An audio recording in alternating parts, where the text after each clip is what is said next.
mejor manera para terminar el año que estar hoy aquí con Hernando Bernal Alarcón en su casa, con esta bellísima Navidad y este hermosísimo árbol que tenemos aquí al lado.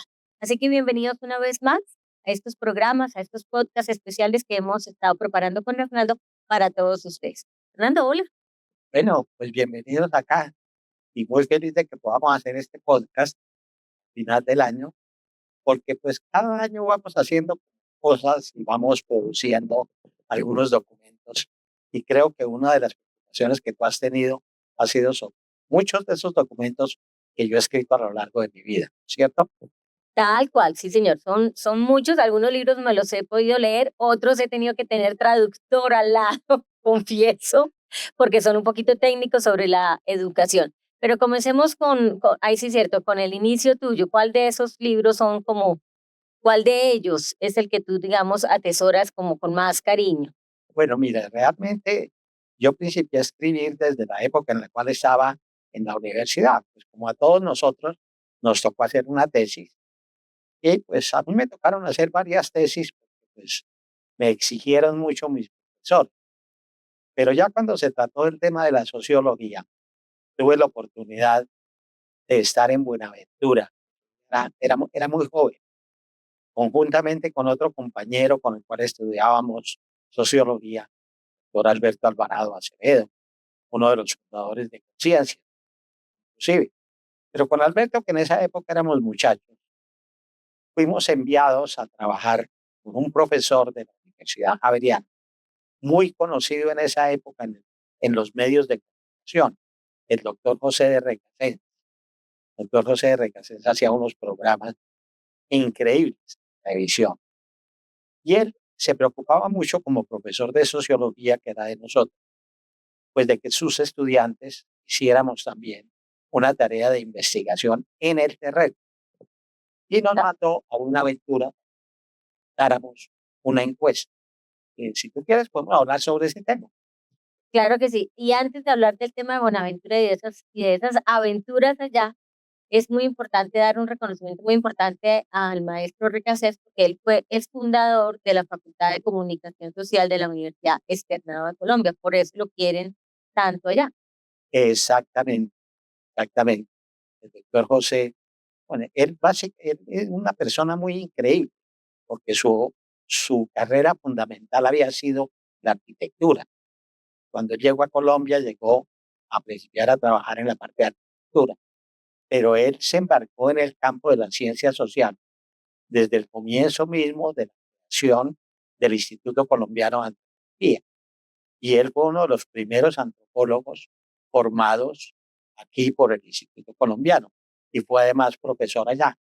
Y desde ese punto de vista fue convocado por las universidades, ¿no? Especialmente en esa época la Universidad Nacional y la Universidad Javeriana, que iniciaban los cursos de sociología, y nosotros que éramos los primeros alumnos, fuimos sus alumnos.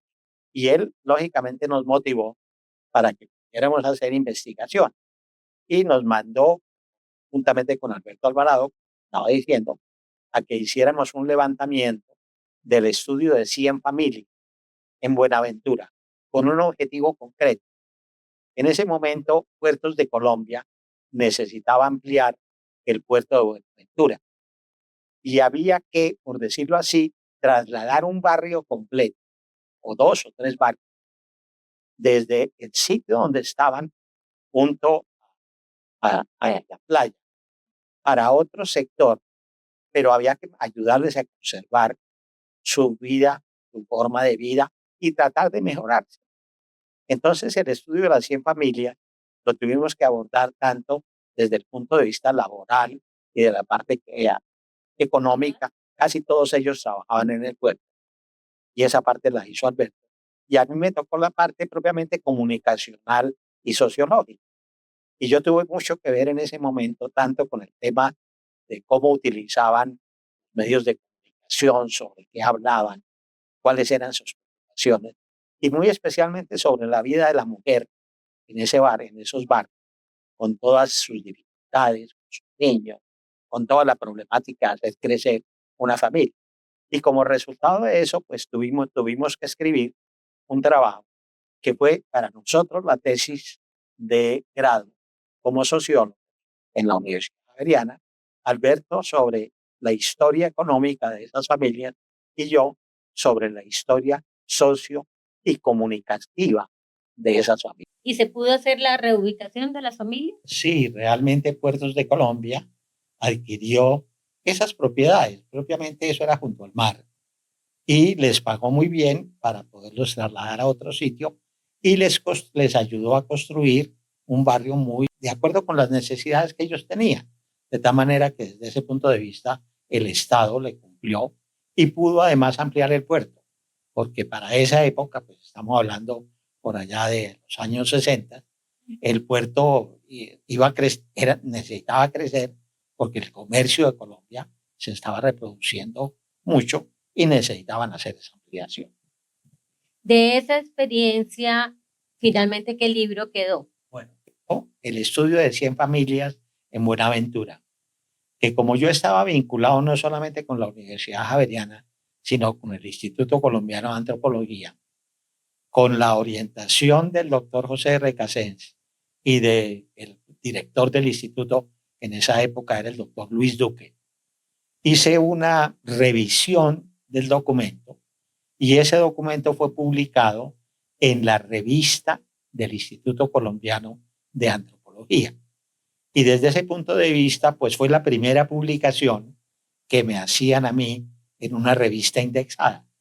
Una revista pues que no solamente tenía, o sea, que era conocida no solamente en Colombia, sino que tenía una trascendencia internacional. Y pues tuve experiencias por eso, porque cuando estuve en alguna vez en Berlín, en el Instituto Humboldt, en Berlín, por invitación del gobierno alemán, para una visita en relación con otros aspectos, pues alguien preguntó que si había alguna obra de Bernal y el que hacía las veces de bibliotecario, pues sacó a relucir nada menos que la publicación que se había hecho por allá por esos años 60 sobre las 100 familias de Buenaventura. Y el primero sorprendido fui yo. Yo no tenía ni la más remota idea de que mi trabajo, que en esa época había sido el trabajo de tesis y el artículo que de ahí salió, pues hubiera tenido tanta difusión, por decirlo así. Claro, tanta resonancia internacional. Y bueno, y ahí se terminaron las aventuras en Buenaventura y continuaron otras en tu vida, otros libros después de este, ¿cuál vino para Hernando? ¿Qué otra publicación? Después de Buenaventura, yo me gradué y para esa época el doctor José Recasens es una persona que tuvo mucha importancia en mi vida. Me orientó para que trabajáramos con las escuelas radiofónicas de Colombia. El doctor José Recasens era muy conocido tanto del director de esa institución que era Monseñor José Joaquín Salcedo, como muy especialmente del director de Radio Sutatensa, que era un español con el cual eran muy amigos, que era Pablo Saeta.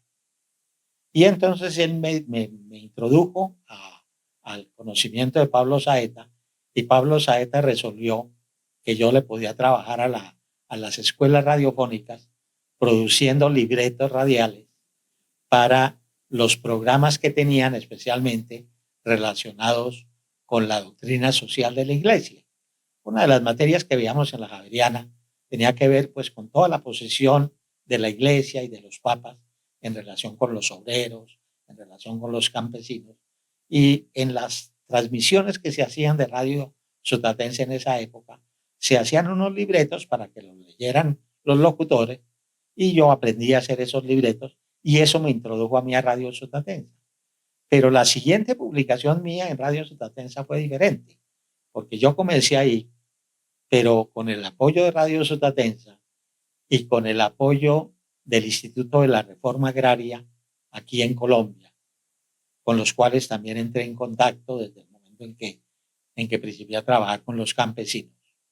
Pues fui a Wisconsin y allá estudié, tomé el curso de maestría en Sociología del Desarrollo, con énfasis en el área de la comunicación para el desarrollo. Fueron 2 años impresionantes de trabajo y pues realmente terminé la maestría y cuando terminé la maestría yo había llevado también una serie de encuestas que yo había hecho en Colombia sobre el uso de las emisoras, el uso de la radio para la difusión de las innovaciones campesinas, de las innovaciones en el área rural, en el área industrial. O sea que tú fuiste haciendo práctica y teoría sobre el mismo tema del uso pedagógico de los medios como tal. Allá comencé y realmente esos 2 años que pasé allá en Wisconsin fueron definitivos, porque yo tuve los mejores profesores, no a decirlo, por lo menos de América, entre ellos el profesor Everett Rogers, que estaba trabajando precisamente sobre cómo se podía hacer una transformación. No solamente, se entendía la reforma agraria no solamente como dar tierra, sino como capacitar a los campesinos para que los campesinos pudieran producir en forma industrial que les produjera recursos, no en la forma artesanal que ellos lo saben hacer y que es muy respetable, pero que no les proporcionaba demasiados recursos. Entonces, el profesor Rogers estaba muy interesado en saber si a través de la radio podíamos producir algún tipo de innovaciones que mejoraran la productividad y al mejorar la productividad se mejorara la vida de los campesinos. Y ese fue mi segundo trabajo de tesis.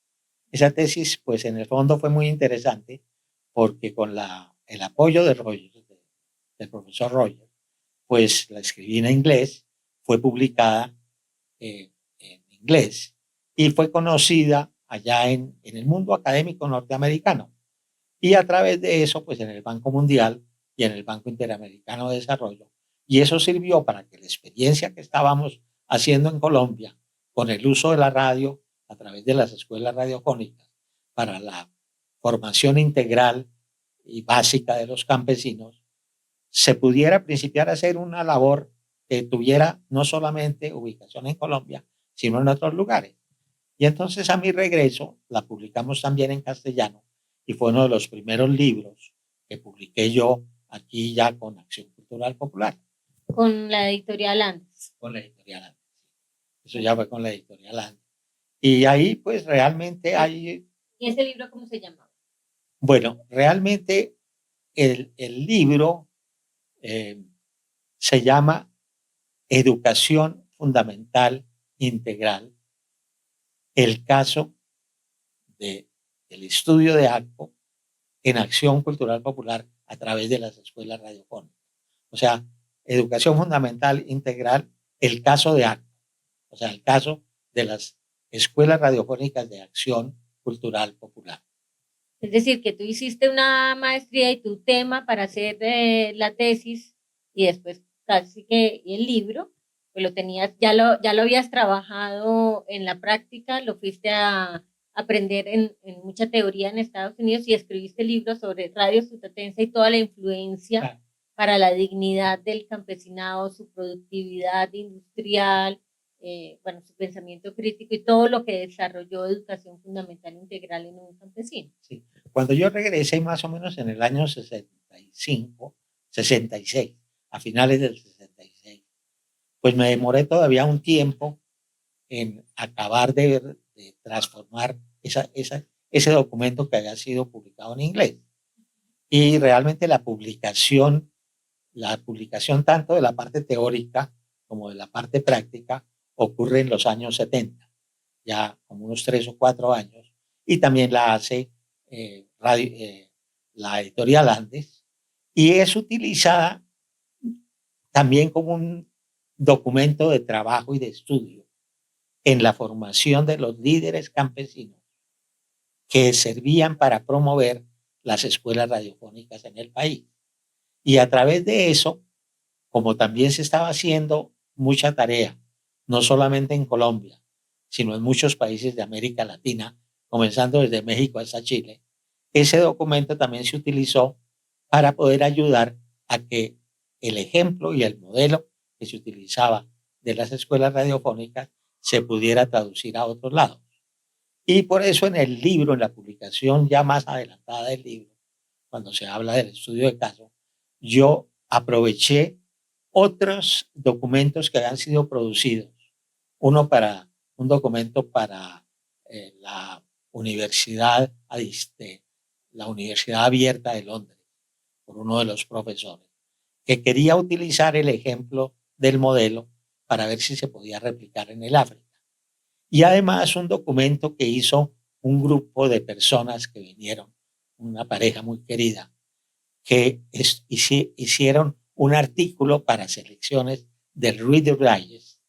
Y entonces yo utilicé todo ese material también para incorporarlo, pues dándole lógicamente el crédito adecuado y con la solicitud adecuada de los permisos para que formara parte de ese libro. Muy interesante. O sea que ahí todo se basó en Radio Ciudad. Y después de ese libro, ya vamos en 2, ¿cuál fue el tercero en la vida de Hernando Bernal? Yo escribí dentro de Acción Cultural Popular muchos documentos.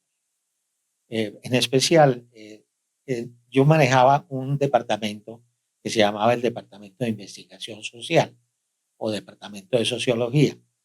Y a mí me tocaba hacer permanentemente documentos de dos tipos. Documentos en los cuales hacía encuestas para que la junta directiva y para que los que manejaban la institución tuvieran una información adecuada de qué estaba pasando con el modelo de las escuelas radiofónicas. Si los campesinos escuchaban la radio, si utilizaban leían el periódico El Campesino, si iban o no se formaban en los institutos, todas esas cosas había que cada vez profundizarlas y producir documentos. Entonces produjimos una serie de documentos de trabajo, más de 30 documentos de trabajo sobre toda esa temática que siempre la utilizábamos a nivel interno.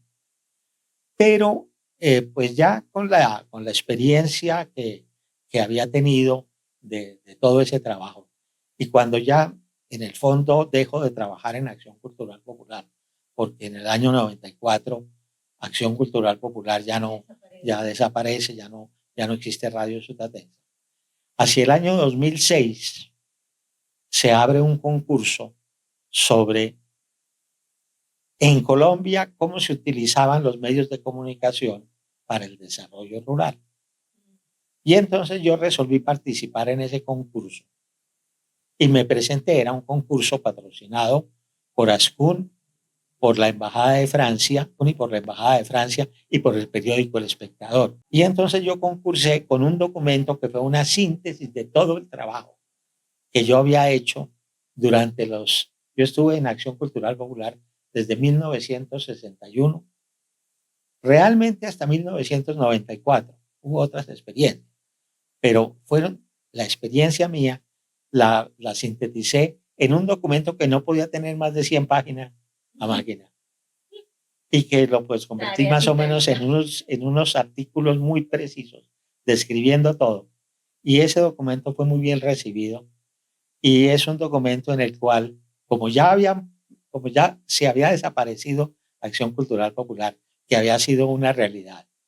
Pero mucha gente decía, ¿y por qué no vuelve a crecer? ¿Por qué no volvemos a hacer una acción? Porque era muy utópico que volvieran a hacer otra como entonces ella. Lo llamé así, de Radio Sutatensa, de la realidad a la utopía.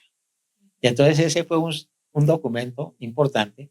Desafortunadamente la edición de ese documento no fue muy grande, fue pequeña, la hizo la Universidad Javeriana, pero yo tengo ese documento en digital y cualquier persona, y de hecho me lo han solicitado muchas veces y yo lo he enviado a muchos lugares y lo siguen leyendo todavía a través de una red a la cual yo pertenezco, que es la red Academia.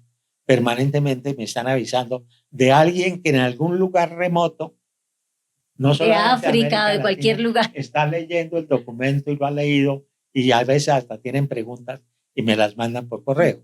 De tal manera que ese es un documento que tuvo una importancia grande y yo considero que es como una especie, le pasa como al vino, ¿no? Cuando uno lo deja fermentar y lo deja esto como que sabe mejor. Entonces yo creo que sí, que yo escribí eso después de haber trabajado, después de haber no trabajado durante más de 6 años, durante casi 10 años, escribo ese documento, lo cual resumía una cantidad de experiencias impresionantes. Entonces, es un documento que yo aprecio mucho. Yo a veces considero que es lo mejor que yo he escrito.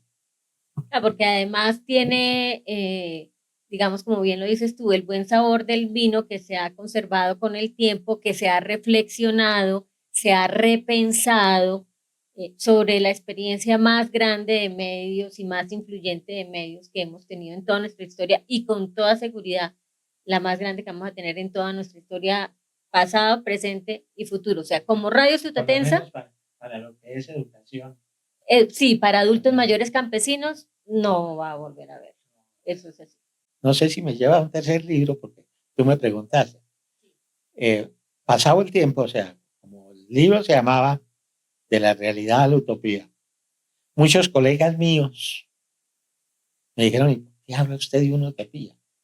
¿Por qué utiliza usted esta palabra? Y yo dije, hombre, yo sí, la utilicé en una forma muy normal, sin pretender, pero dije, vale la pena estudiar qué es la utopía. Y entonces, durante 10 años, entre el año 2006 y el año 2016, me dediqué a profundizar sobre el tema de la utopía. Y encontré que una de las ramas de la sociología, de la cual soy pues profesional, se llama utopología. Y que hay una cantidad de documentos escritos sobre el sentido que tiene la utopía en la creación y en la transformación de la sociedad. Y yo pues había escuchado el libro Utopía de Moro, escrito por allá a finales del siglo XV, como siglo XVI. No, es en el siglo XV, en el cual él narra, utiliza por primera vez el término. Yo sabía que Moro había escrito ese documento, pero nunca lo había leído. Entonces dije, tengo que ponerme a leer toda esa literatura para poder escribir algo y poderle dar respuesta a las personas que me preguntaban de que por qué había utilizado esa palabra. Y es que hay que decírselo aquí a todas las personas que nos están acompañando en este podcast, que Hernando tiene una cualidad maravillosa y es que él, de la manera más sencilla, explica los temas más complejos de la vida. Entonces uno aprende con él en una charla aquí en su casa, con Navidad o sin Navidad, pues como si uno hubiera hecho una clase de maestría maravillosa. Pero entonces aprende facilísimo de unos temas muy complejos porque él tiene la cualidad de explicarlos de la manera más sencilla. Entonces, mira, la pregunta que en el fondo es, ¿por qué las escuelas radiofónicas? ¿Por qué la educación para los campesinos? ¿Por qué el uso de la radio para la educación fueron una utopía? Ese es básicamente. ¿Y por qué con esa utopía se pretendía hacer una acción cultural? O sea, una transformación cultural. Y por eso el título de esa obra de 10 años de reflexión toma los dos elementos, el tema de lo que es la utopía y lo que significa la acción cultural. Y es un libro grande, porque en fin y al cabo tuve que recopilar mucho material y en el cual encontré una serie de cosas muy interesantes. El siglo XX fue un siglo que tuvo la convergencia de 4 utopías fundamentales que construyeron la sociedad moderna. La utopía de Platón, que era la utopía democrática de la democracia. La utopía de Agustín, de San Agustín, que era la utopía de construir la ciudad de Dios. La utopía de Moro, que era la utopía de construir una sociedad con base en su propia cultura. Y la utopía de Marx, de querer transformar la sociedad y darle un nuevo giro a todo ese desarrollo industrial que estaba creando tantos problemas a nivel del desarrollo y a nivel de la pobreza y a nivel de la miseria.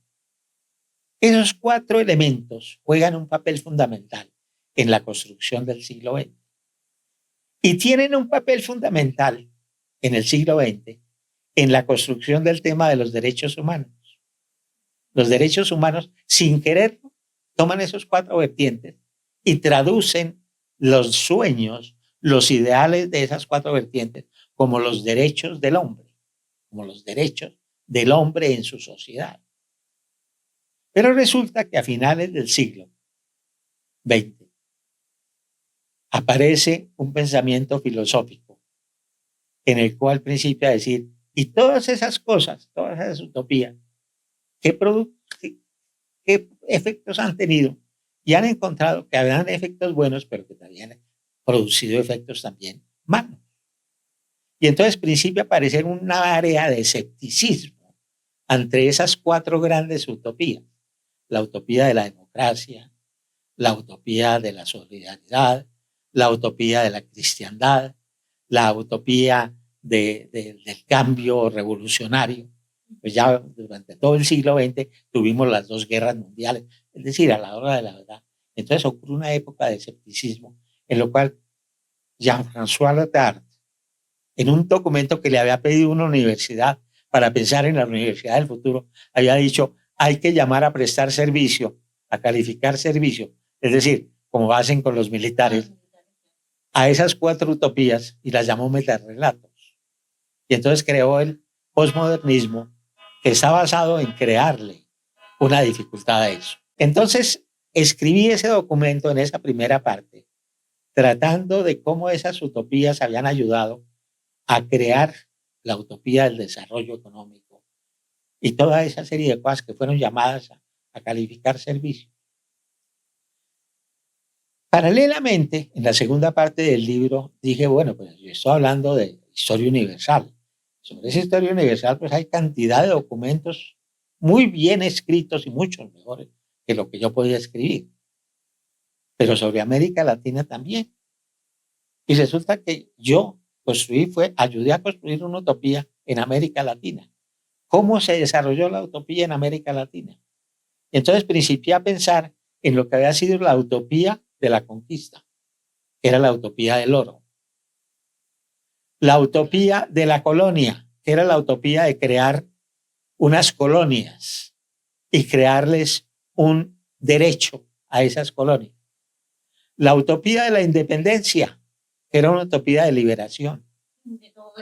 Y la utopía final que sentía yo en América Latina con el quererse liberar a través de la religión, de la misma religión, la famosa teología de la liberación.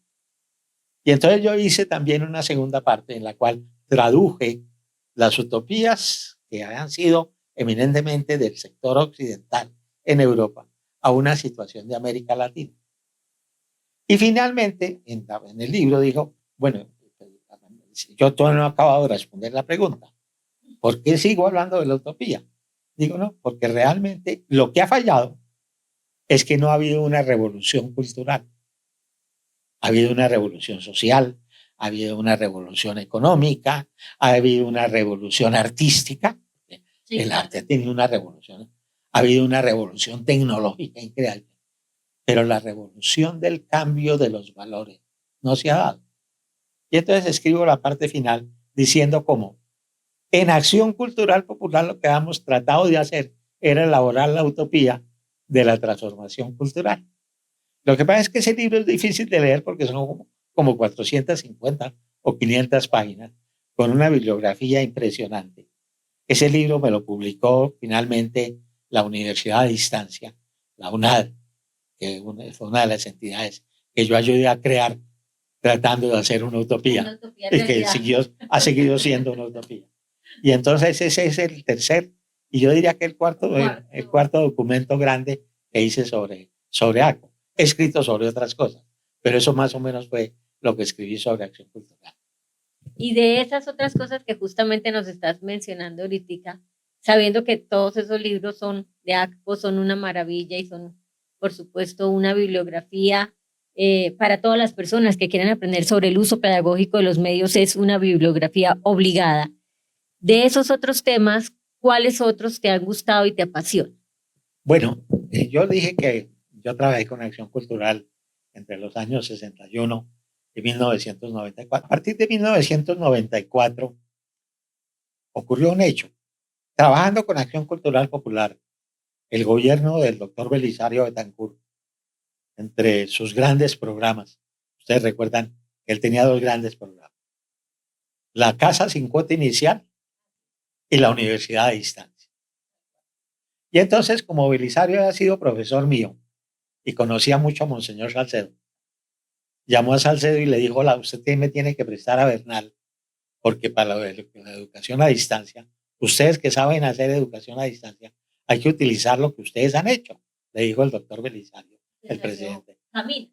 ¿Cómo? Nació Camina. Ay, nació Camina y nacieron otras cosas, pero nació, el bachillerato había nacido un poquitico antes.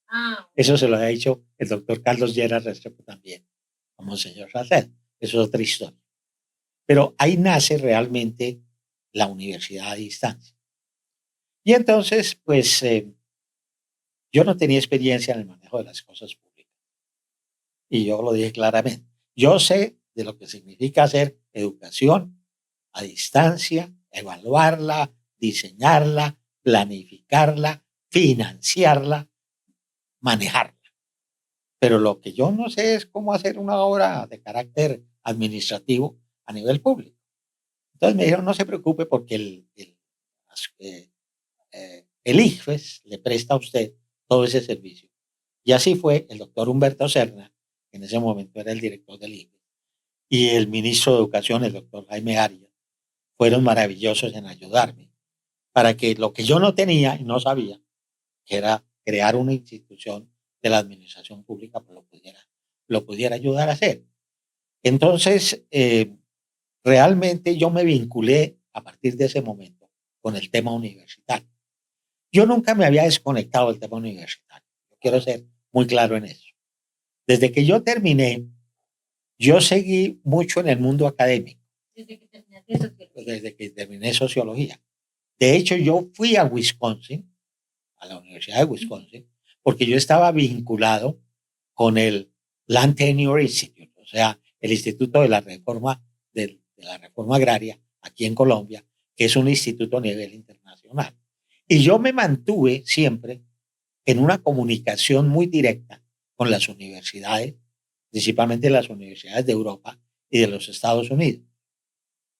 Por otro lado, aquí en Colombia, en el trabajo que yo tenía que hacer de investigación, yo aproveché que la Universidad Javeriana había creado una facultad de estudios interdisciplinarios que la manejaba un compañero mío de sociología, que era el doctor Agustín Lombana. Y con Agustín coordinamos para que los profesores de la Facultad de Estudios Interdisciplinarios, que tenían que ver con el tema educativo, pudiéramos trabajar juntos. Y entonces montamos un proyecto especial para hacer un análisis curricular e investigativo de todo el diseño de las nociones de la educación fundamental integral y producir unos manuales de aprendizaje para que los profesores que quisieran hacer educación a través de los medios supieran cómo hacer educación no solamente en el aula de clase, sino a través de los sistemas virtuales y de los sistemas a distancia. Y entonces hicimos un programa muy interesante, de tal manera que yo siempre me había mantenido en ese nivel. Y me había mantenido también, quería saber mucho sobre la universidad y era, pues, no un amigo personal muy íntimo, pero admiraba mucho al padre Borrero, padre Alfonso Borrero, que había sido rector de la Universidad Javeriana y que había sido director de ASCUN. Entonces, cuando en el año 1994, pues yo dejo de trabajar en Acción Cultural, me dieron una oportunidad, pero increíble. De oro. Porque me llamaron a trabajar en la Universidad del Rosario, en el departamento de planeación, porque el doctor Mario Suárez, que era el rector, necesitaba apoyo en la parte académica, porque había que transformar al Colegio Mayor del Rosario en universidad de acuerdo con la Ley 30 de 1992. Y entonces, como Mario me conocía, me llamó y yo en ese momento pues ya estaba también dictando algunos cursos en la Universidad de los Andes sobre el tema de educación a distancia. Entonces me fui a trabajar y esa fue una experiencia fabulosa, porque en ese momento pues yo trabajé 10 años con la Universidad del Rosario y me vinculé con ASCUN, porque el doctor Mario Suárez me pidió el favor de que lo representara en ASCUN. Y en ASCUN, el director de ASCUN, que pues me conocía también de vieja data, de la época en que yo había estado en la universidad a distancia, el director de ASCUN me pidió el favor de que lo ayudara. Y entonces me vinculé con toda la parte. ¿Quién era el director? Era Galo Borbano, doctor Galo Borbano, que había sido, yo fui director del IFES en la época en la cual estaba, terminé de construir la universidad a distancia y el presidente me dijo, ahora pásese para el IFES para dejarle una financiación. Y tuve que conseguir los recursos para dejarle una financiación a la educación a distancia, a la educación a la UNAD. Entonces, el doctor Galo Urbana había sido el secretario general cuando yo era el director del IGES. Y entonces el doctor Galo Urbano estaba en ese momento de director ejecutivo de ASCUN. Y entonces se unieron las cosas y me dijo, hombre, ayúdeme, yo tengo que tener aquí un grupo de pensadores, de personas que estén reflexionando sobre la universidad. Y en la misma forma en que yo estaba reflexionando sobre todo el otro tema de la utopía, entonces resolví meterme a reflexionar sobre el tema de la universidad. Y entonces ocurrieron unos fenómenos muy interesantes. Pero espérame, te interrumpo antes de eso. ¿Qué terminó pasando con el tema de Camina? Es decir, fuiste uno de los fundadores de la Universidad Nacional Abierta de Distancia UNAD, fuiste director de el IFEX en su momento, Sí. que era un instituto con, digamos, con mucho más importancia de lo que es hoy en día, aunque en estos días está sonando bastante nuevamente. Y bueno, y estuviste, digamos, en la Universidad del Rosario como jefe de planeación, dictando estos cursos en la Universidad de los Andes y demás, pero terminaste, digamos, de desarrollar todas esas cosas y ahí ya te pasas a ser asesor académico, pensador de ASCUN como tal. Sí, o sea, yo era director de planeación académica de la Universidad del Rosario y participaba en los comités de ASCUN. Y estando en esos comités, creamos dentro de los comités lo que se llamó el grupo técnico, que consistía en que las universidades, las que eran afiliadas a ASCUN o las que son afiliadas a ASCUN, nombraban a alguna persona que quisiera profundizar en el tema de construcción de pensamiento universitario.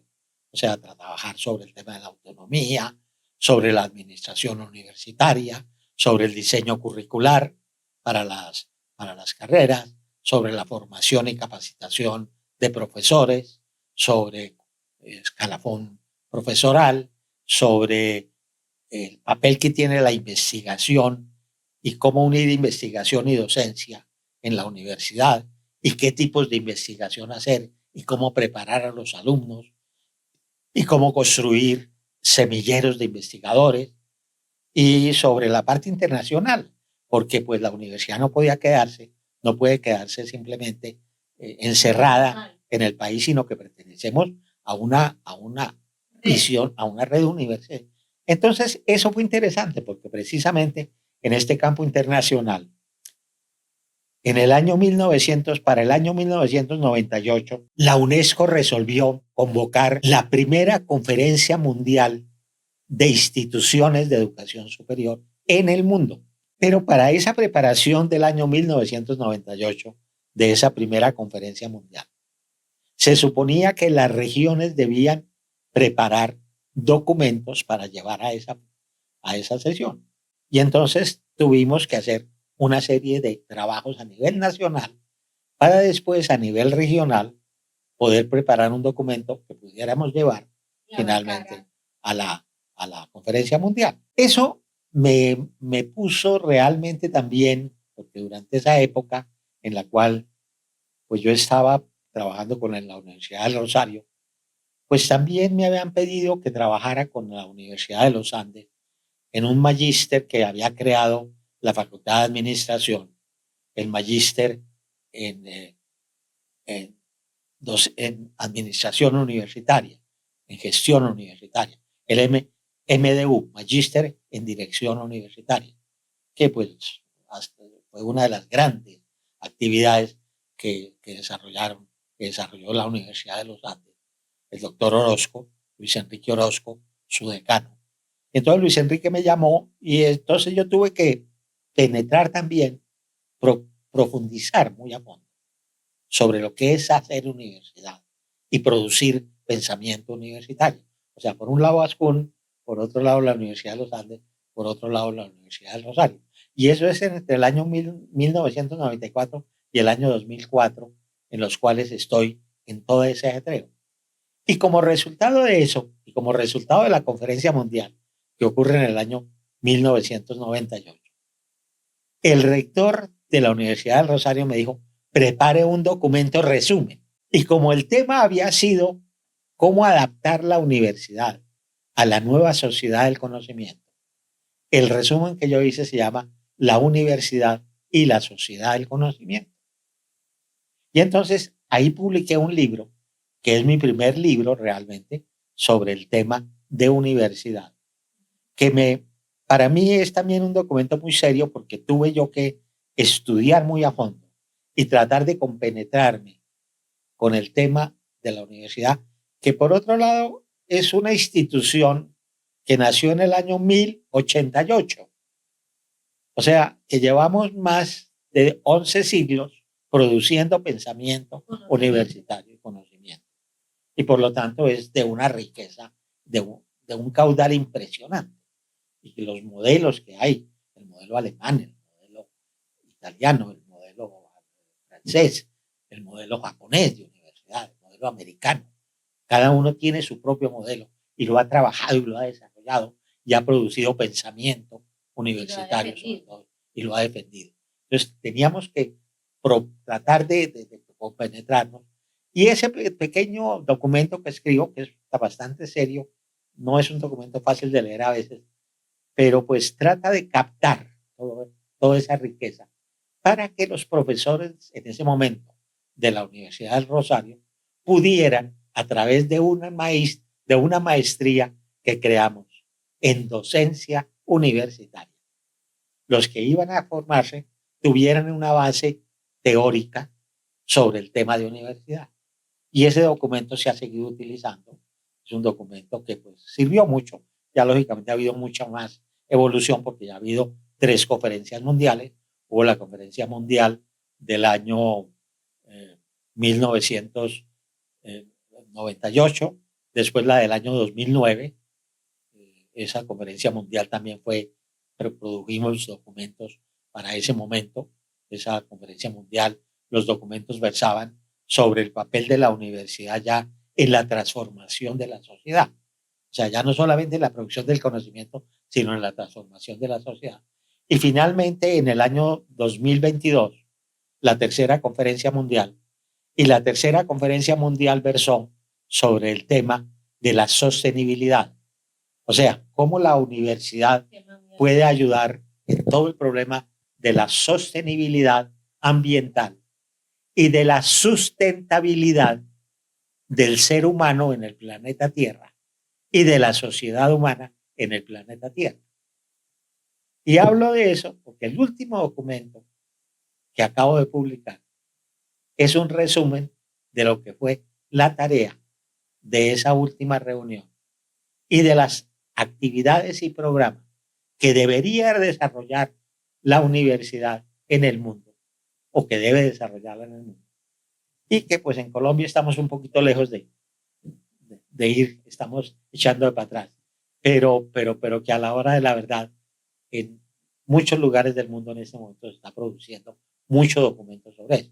Ese último documento lo acabé de mandar la semana pasada a la red de academia en la cual yo pertenezco y se llama Sostenibilidad y Futuro. ¿Por qué? Porque en la hoja de ruta de la última conferencia mundial de la UNESCO no se habla sobre el futuro de la humanidad, sino sobre los futuros de la humanidad. O sea, se habla de que va a haber diferentes posibilidades de futuro, porque los desarrollos tecnológicos, por un lado, y por otro lado, todo el cambio geopolítico que está ocurriendo, van a implicar una serie de diferenciaciones en la forma como se debe educar y en la forma como se debe construir nuevas sociedades humanas. Entonces ese es el tema más o menos y tiene que ver con inteligencia artificial y tiene que ver con esas cosas. Esos son los libros que he escrito algunos. Algunos, sí, bien dicho, algunos. Ya has dicho que se pueden encontrar vía internet en la red de Académica, pero también están los libros físicos. ¿En dónde se pueden conseguir los libros físicos? Mira, realmente en los libros físicos que tengo ya quedan muy poquitos. Desafortunadamente, los que quedaron en Acción Cultural Popular, ellos no supieron conservar esos depósitos y pues la institución como tal, pues ya no está, entonces ya no los puede administrar. Sin embargo, nos quedan algunos pocos, tenemos unos grupos de trabajo todavía de personas y si alguien necesita, pues a través de mi correo electrónico, si alguien lo quiere, el correo electrónico mío muy sencillo es Bernal y después una H, Bernal H, @hotmail.com. Bernal H, @hotmail.com. Si alguien está interesado, yo tengo mucha digital y los puedo también orientar hacia academia para que allá puedan, en este momento creo que tengo 26 documentos en academia. Yo estuve revisando esta mañana que pueden, y son sobre esos dos temas. Por un lado, sobre la parte, digamos, de la universidad, la autonomía universitaria, etcétera, y por otra parte, sobre acción cultural. Quizás los más novedosos sean los de acción cultural, porque eso fue un campo muy especial mío. Sobre universidad se consigue documentación la que ustedes quieran. Eso sí, en todos lados. De tal manera que soy un autorcito y quizás no muy significativo en ese tema.